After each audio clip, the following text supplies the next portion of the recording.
नमस्कार दोस्तों, मैं मौजूद हूँ इस वक्त प्रधानमंत्री नरेंद्र मोदी की संसदीय सीट बनारस में, वाराणसी में, जहाँ पर 1 जून को होना है मतदान।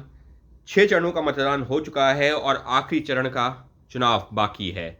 तमाम राजनीतिक दलों ने अब पूरी अपनी जो है शक्ति झोंक दी है, क्योंकि सबको पता है ये जो आखिरी चरण का मतदान है, इसके बाद नतीजे साफ हो जाएंगे।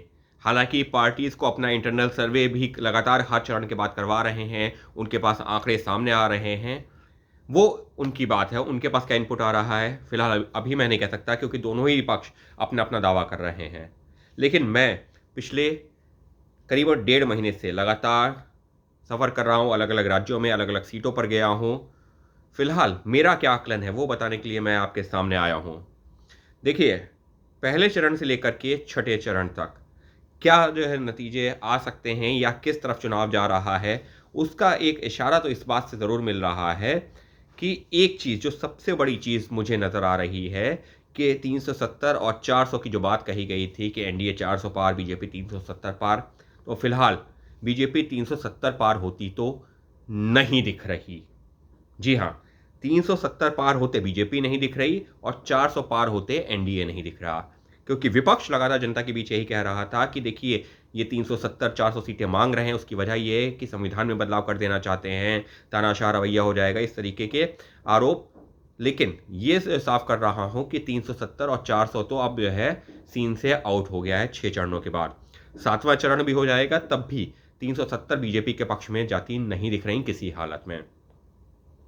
उसकी वजह क्या? उसकी वजह एक ये है कि अगर हम जो पिछले चुनावों की तरह बात करें, 2014 और 19 की तुलना में बात करें, तो वहाँ पर जैसे 2014 में यूपी को हटाने का एक मुद्दा था, 2019 में राष्ट्रवाद का एक मुद्दा था, पुलवामा वाला मुद्दा था, वो बहुत हावी मुद्दा था। लेकिन इस बार ऐसा कोई मुद्दा नहीं है जो कि जनता के बीच इस तरह से गया हो, जिसको लोग ध्यान में रख करके सीधे से जा रहे हों।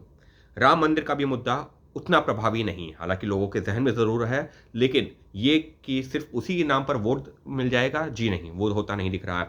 और उसी की वजह से 370 और 400 तो नहीं होता दिख रहा। अब इन चुनावों में बीजेपी के पक्ष में क्या मुद्दा है और खिलाफ क्या मुद्दा है, मैं कहूँगा कि दोनों एक ही मुद्दे हैं। कैसे? जो बीजेपी के पक्ष में जो सबसे बड़ा मुद्दा है वो ये है कि प्रधानमंत्री नरेंद्र मोदी का चेहरा जनता के बीच में जब जा रहे हैं, तो वहाँ पर उनको इस बात से मतलब ही नहीं है कि उनका उम्मीदवार कौन है, उनका जो है कौन उनका सांसद चुना जाएगा, नहीं चुना जाएगा, ये तमाम मुद्दे उस पर वो बात ही नहीं कर रहे हैं। जिससे बात करो वो यही कह रहा है कि प्रधानमंत्री नरेंद्र मोदी का चेहरा, हम तो मोदी जी को वोट दे रहे हैं। मोदी जी ने जो काम किया उस पर वोट दे रहे हैं। यानी कि बीजेपी के पक्ष में सबसे बड़ा मुद्दा है, सबसे बड़ा चेहरा है प्रधानमंत्री नरेंद्र मोदी का, और वो उत्तर से लेकर दक्षिण तक और पूर्व से लेकर पश्चिम तक वही आपको सुनने को मिल रहा है, वही देखने को मिल रहा है। यही मुद्दा कैसे बीजेपी के खिलाफ जा रहा है उसकी भी आपको एक तस्वीर बता देता हूँ। देखिए, लोगों की उम्मीदवारों को लेकर के जो है उतनी दिलचस्पी नहीं है। बड़ा सा बड़ा चेहरा भी चुनाव में उतर रहा है, या जो जो बीजेपी का उम्मीदवार है, लोग उस पर उतना ज़्यादा भरोसा करते हुए नहीं दिख रहे हैं। यानी एक तरफ जो बीजेपी की जो है ताकत है कि प्रधानमंत्री नरेंद्र मोदी का चेहरा, जिसको लेकर के जो है लोग लगातार बहुत आशान्वित हैं, उन्हीं के भरोसा कर रहे हैं, तो दूसरी तरफ उम्मीदवार को लेकर के उतना ज़्यादा सकारात्मक नहीं है। क्या इस वजह से उम्मीदवार को लेकर जो सकारात्मकता नहीं है, इस वजह से लोग जो है थोड़ा-सा जो है एक असमंजस की स्थिति में है? इस तरीके का भी जो है सवाल एक ज़रूर उठ रहा है। लेकिन ये ज़रूर कहूँगा कि बीजेपी का जितना भी वोट पड़ेगा, उसमें से एक बहुत बड़ा हिस्सा प्रधानमंत्री नरेंद्र मोदी के नाम पर होगा, और संभवतः ये बात बीजेपी भी अच्छे तरह से जानती है। खुद बीजेपी के जो तमाम नेता हैं वो इसको अच्छे से जानते हैं। इसी वजह से कई बार जो बीजेपी के उम्मीदवार हैं, जब उनसे चर्चा कर रहे हैं, तो उनका भी ये कहना है कि देखिए, हम कोई भी हों, इससे जनता को मतलब नहीं है। लेकिन प्रधानमंत्री नरेंद्र मोदी का चेहरा ऐसा है कि वो खुद के चुनाव में भी ये नहीं कह रहे कि हम क्या करेंगे या हम आगे जाके क्या करेंगे या हमने क्या किया है पिछले 5-10 सालों में। उस बारे में बात नहीं हो रही है। बात ये हो रही है कि आपको प्रधानमंत्री नरेंद्र मोदी को जिताना है, और जनता कहीं न कहीं उस एस्पेक्ट पे कनेक्ट भी करती हुई नज़र आ रही है। और यही जो है बीजेपी की ताकत भी है, और यही एक परेशानी का सबब भी बन सकती है कि आखिर उम्मीदवारों के ऊपर उतना ज़्यादा भरोसा क्यों नहीं जता रही है जनता। ये तो बीजेपी की बात हुई। विपक्ष की बात की जाए तो विपक्ष को लेकर के जो है लोगों में एक संशय ज़रूर बना हुआ है कि अगर ये जीत भी जाएँगे तो सरकार कैसे बनेगी? कौन होगा चेहरा? लोगों की अपनी-अपनी धारणाएँ हैं, क्योंकि जो है कोई राहुल गांधी की बात करता है, कोई अखिलेश यादव की बात करता है, कोई ममता बनर्जी की बात करता है, कोई शरद पवार का भी जिक्र कर देता है, कोई किसी और नेता का जिक्र कर देता है। लेकिन यकीन मानिए, वो जो एक भरोसा होना चाहिए ना कि प्रधानमंत्री नरेंद्र मोदी को उनके पास से हटा करके बीजेपी की सरकार को हटा करके विपक्ष को लाना है, वो माहौल नहीं दिख रहा है। उसके चलते हो क्या रहा है कि कुछ लोग तो मुझे ये भी मिले हैं यहाँ पर पिछले 1.5 महीने के दौरान, जिनका ये कहना है कि अगर वो चाहें भी कि बीजेपी को जो है वोट ना करें, लेकिन वो दें किसको?